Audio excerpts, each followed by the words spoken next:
Dois empresários, uma dívida milionária, um encontro mortal.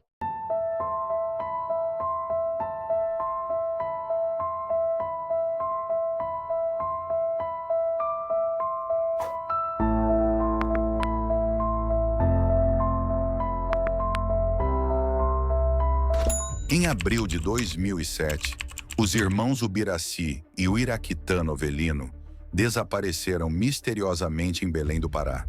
Empresários conhecidos, eles foram chamados para uma suposta negociação de dívidas, mas caíram numa armadilha fria, calculada e fatal. Eles não sabiam, mas o encontro era uma armadilha planejada por Chico Ferreira. De acordo com as informações dadas pela família à polícia, os irmãos Uraquitã e Ubiraci Novelino saíram na noite de quarta-feira para se encontrar com o empresário Francisco Ferreira e desapareceram. Eles estão há mais de 24 horas sem dar notícias. Os dois teriam saído para cobrar o pagamento de uma dívida. O carro que ele comprou, uma lancha, dinheiro emprestado, uma série de coisas. Não é um negócio exclusivo, entendeu? Ele comprou uma lancha do meu irmão, ele comprou um carro. O radialista Luiz Araújo, dono do sítio onde o carro foi encontrado, foi preso em flagrante acusado de receptação. A polícia investiga o envolvimento dele e de outras pessoas no desaparecimento dos irmãos empresários.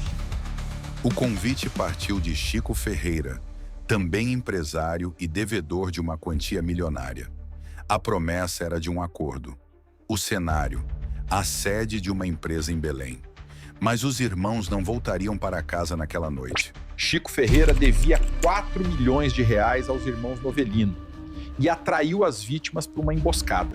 O que parecia ser um sequestro se revelou um dos crimes mais bárbaros do ano. A primeira pista foi um carro encontrado no sítio do radialista Luiz Araújo, em Benfica, região metropolitana de Belém. O carro era igual ao usado pelos empresários na noite em que desapareceram. No dia seguinte, o radialista foi preso, mas ainda negava o crime.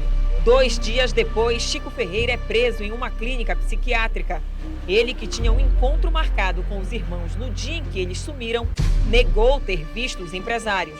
Confirma o encontro, só que eu não consegui falar com eles porque no meio do caminho foi comunicado que ele estava desaparecido. Somente depois, Chico Ferreira decide confessar que mandou matar os irmãos Novelino. As investigações andavam a passos largos. Faltava apenas coletar provas e colher depoimentos. Com o apoio de um radialista e 2 executores, um ex-policial e um ex-fuzileiro naval, Chico montou uma encenação de assalto. Alega que não sabia do carro, que não sabia de quem era, que conta uma história fantasiosa de que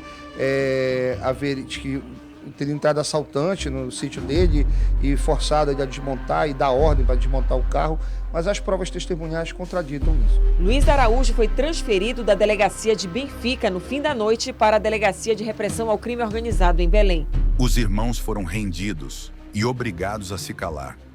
Eles foram algemados, amordaçados, torturados e mortos por estrangulamento. A investigação começou após o sumiço dos irmãos. A polícia localizou o veículo, encontrou sangue e vestígios de luta. O carro usado pelos empresários estava sendo desmanchado neste sítio, na localidade de Murini, município de Benevides. A polícia chegou ao local depois de receber denúncias de vizinhos.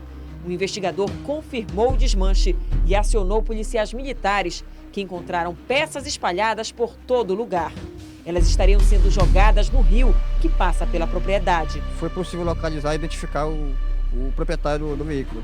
Tratava-se da família do deputado Alessandro Novelino. O carro já estava sendo desmontado quando a polícia identificou e foi a vizinhança que denunciou. Desde cedo, familiares e amigos dos empresários esperavam informações no Yacht Clube do Pará, orientações da polícia sobre qual a área da Bahia deveria ser procurada.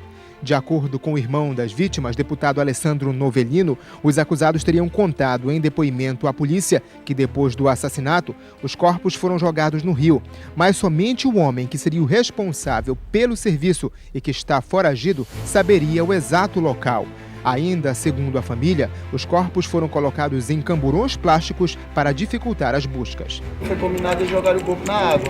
Agora ele não sabe porque ele não participou da operação do desmanche dos corpos. Diante dos fatos, a família já descartou a possibilidade de encontrar os irmãos Uraquitã e Ubiraci vivos.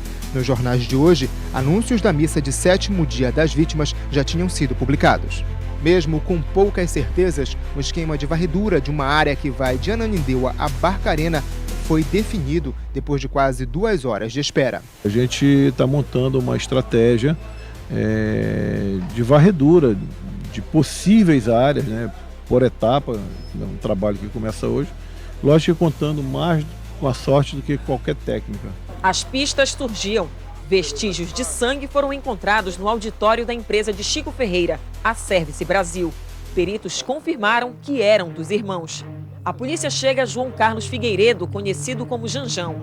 Foi ele que conduziu o barco pela Baía do Guajará, onde os corpos foram jogados. Nas confissões foram citados os nomes de Sebastião Cardias, ex-policial, e José Augusto Marroquim, ex-fuzileiro, que teriam executado os irmãos.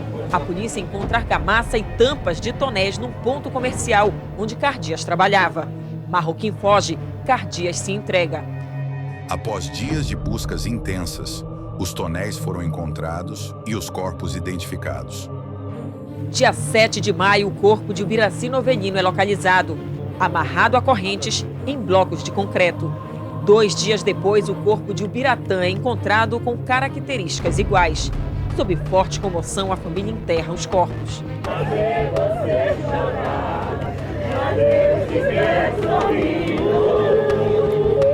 Os corpos foram jogados em tonéis de concreto, na Baía de Belém. O método foi cruel. Morte por estrangulamento com uma mangueira de borracha. O objetivo? Eliminar testemunhas e desaparecer com os corpos.